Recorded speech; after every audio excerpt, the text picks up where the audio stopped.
Em São Paulo, áreas antes abandonadas estão se transformando em espaços de cultivo e convivência. No episódio de hoje da série Futuro do Clima, você vai ver que as hortas urbanas ganham força e já são parte das estratégias para enfrentar as mudanças climáticas, gerar renda e combater a fome. A reportagem é de Gabriel Latorre.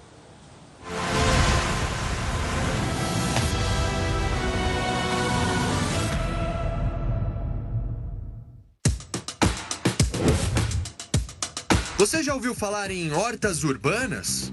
Elas brotam em terrenos baldios, áreas abandonadas e cantinhos improváveis da cidade de São Paulo. Um movimento que começou pequeno, mas que hoje faz parte das soluções mais criativas para enfrentar os efeitos das mudanças climáticas. Em cada canteiro, há mais do que plantas. Tem gente gerando renda, reduzindo o calor, reaproveitando água e principalmente alimentando quem mais precisa. Nós estamos no meio de uma horta urbana que fica em São Mateus, na zona leste de São Paulo. Um cenário verde que cresce entre muros, casas e asfalto. E a ideia aqui é mostrar que mesmo com as mudanças climáticas e o aumento da temperatura, a natureza sempre encontra um jeito de resistir. Por aqui o que não falta é mão na terra. São agricultores, moradores e trabalhadores da própria comunidade que veem na horta uma oportunidade de vida mais digna e saudável. A gente tem muitas áreas disponíveis nas cidades ou subutilizadas ou não utilizadas que podem ser transformadas em hortas, e também a gente tem pessoas que tem em sua origem alguma coisa voltada ao campo. Por exemplo, aqui na Zona Leste a gente tem muitas pessoas que vieram de outros estados e essas pessoas em algum momento já trabalharam com processos de agricultura. E essas pessoas, elas conseguem muito fácil ser capacitadas para trabalhar nesse tipo de produção de hortaliças, tá? Além de gerar renda, o projeto ajuda a combater a insegurança alimentar. Para se ter uma ideia, somente na horta de São Mateus, os agricultores colhem de 5 a 6 toneladas de alimentos por mês. Parte da produção é vendida diretamente para o público e supermercados da região. E outra parte é destinada a famílias em situação de vulnerabilidade. Em setembro de 2023, foi criado o Programa Nacional de Agricultura Urbana e Periurbana, que engloba 4 ministérios e prevê planejamento em âmbito nacional. Um levantamento do governo em parceria com a FGV demonstrou que apenas 1/3 das 67 cidades brasileiras pesquisadas concede formalmente áreas públicas para que esse tipo de iniciativa aconteça. Dos que apoiam hortas urbanas e escolares, 75% dizem que a principal finalidade é o combate à fome e 64% afirmam que a educação ambiental é um dos principais objetivos. Em 2023, a gente fez uma pesquisa, então, para entender em que momento as cidades brasileiras estão nessa agenda de agricultura urbana, e o que a gente viu são 2 grandes fragilidades principais. A primeira delas do ponto de vista regulatório, né? Então, só 1/3 das cidades dessa pesquisa sinalizaram que possuem uma lei de agricultura urbana, e isso mostra uma fragilidade na continuidade da agenda ao longo dos ciclos políticos, né? E a segunda maior fragilidade, né, é justamente o recurso financeiro. Então, hoje é uma agenda que depende muito dos recursos municipais, um orçamento já muito disputado. Então, se as cidades, né, não conseguirem fazer uma composição de diferentes recursos, sejam eles públicos, de diferentes entes federativos e privados, trazendo o setor empresarial também para o financiamento dessa agenda, dificilmente a gente vai conseguir a escala necessária para que esses benefícios todos, né, sejam bem usufruídos aí pela população brasileira. Então, de fato, a gente está diante de um novo momento em que a agricultura consegue, né, ser essa intersecção entre essas diferentes crises e um potencial imenso de conectar, né, os desafios da segurança alimentar e nutricional com os desafios climáticos da nossa atualidade.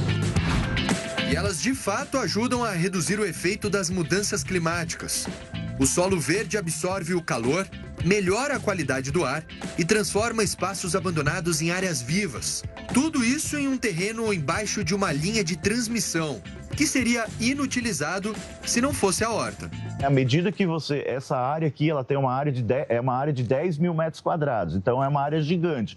E se a gente irrigar essa área todo dia pela manhã, lá pelas 10 horas, e no fim da tarde, 4, 5 horas, a gente consegue fazer com que a temperatura baixe aqui em 5 graus todo dia. Então, se você imaginar, nesse contexto de 10 mil metros quadrados, a gente conseguir baixar 5 graus a temperatura desse local, se a gente tivesse milhares de hortas espalhadas numa grande metrópole como São Paulo, a gente conseguiria criar microclimas que favoreceriam toda a população de São Paulo, por exemplo. E é claro que a gente não ia deixar de comprar alguma coisa fresquinha daqui da Horta de São Mateus, até porque tudo que está aqui é colhido na hora.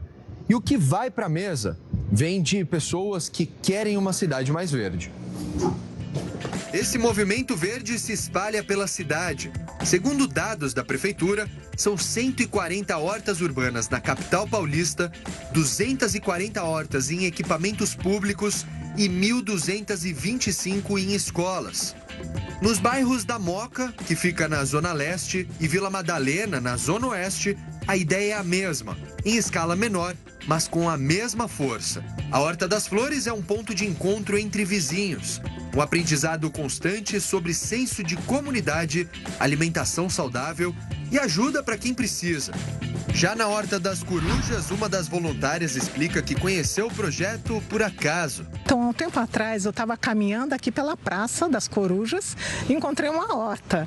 E eu entrei na horta e dei uma olhada e encontrei um tempero da culinária asiática, né? Daí, assim, foi um chamado, né? Por que tem um tempero que eu não preciso atravessar a cidade para comprar esse tempero, né? E que tinha plantado aqui nessa horta, né? Então, foi a partir de um tempero que eu comecei a me interessar como é que a gente consegue plantar comida mais perto da nossa casa, né? Mas nem tudo são flores. No caso dessa horta na Vila Madalena, as agricultoras sofrem com a falta de incentivo público, o roubo e a colheita descontrolada dos moradores da região. E com um detalhe, sem plantar de volta. Então o trabalho diário e esses tipos de desafios acabam ficando só para elas. A gente convida para as pessoas conhecerem a cidade, conhecerem os espaços verdes, né? Não terem medo, né, de ajudar a cidade, né, com as próprias mãos, né? Então você pode vir ajudar a regar, você pode ajudar os voluntários mais experientes no que as pessoas estão fazendo, né? E não queira fazer tudo num dia só, né? Então o aprendizado é dia por dia, você vai vendo as plantas têm seu ritmo, você também tem que se adequar ao ritmo, né? Você tem que estar na velocidade, não é nem um X, é 0,75. E o que faz a agricultura urbana ser uma agenda extremamente estratégica para esse momento, especialmente no âmbito da discussão da COP30 aqui no Brasil, é justamente porque ela é uma das agendas que está no ponto de encontro entre crises que são sociais, humanas, econômicas, climáticas, né? Então, além de todo o potencial de produção de alimentos na proximidade aonde vivem a maior parte das pessoas no mundo e do potencial de erradicação da fome nos centros urbanos, você também precisa olhar para outras camadas dessa atividade, que não são medidas pelo número de toneladas de alimentos ou da quantidade de hectares que as hortas urbanas ocupam nas cidades, né? Elas precisam de outros indicadores que possam dar vazão a essa complexidade. Então, as hortas é o que eu sempre falo, se a gente fizer uma expansão bem gradual, com bastante consistência e com apoio de governos, de prefeitura, eu tenho certeza que a gente conseguiria criar espaços verdes que beneficiariam toda a população de São Paulo, a municipalidade, e a gente também chegaria ao encontro dessas políticas aí de enfrentamento às variações climáticas, que hoje é um tema não só de São Paulo, não só do Brasil, mas do mundo todo. De um canto a outro, as hortas urbanas mostram que o futuro pode ser mais verde e começa literalmente pelas nossas mãos. E mais livre de agrotóxicos também. Segundo o estudo da FGV, mais da metade delas, 54%, produzem alimentos orgânicos. E para a gente fechar com chave de ouro, o Oliveira, que é agricultor e repentista, resume em um poema essa luta diária tão importante e bonita que eles realizam aqui. Herói é aquele que trabalha todo dia honestamente. O agricultor no campo, debaixo do solo quente, e o médico no consultório salvando seu paciente. Herói é aquele professor que ensina um aluno a ler. É alguém que mata a fome de quem não pode comer. É aquele que faz um bem sem nenhum superpoder. Herói é quem dá um bom conselho a quem está desesperado. É quem indica um emprego a quem está desempregado. É quem simplesmente abraça quem deve ser abraçado.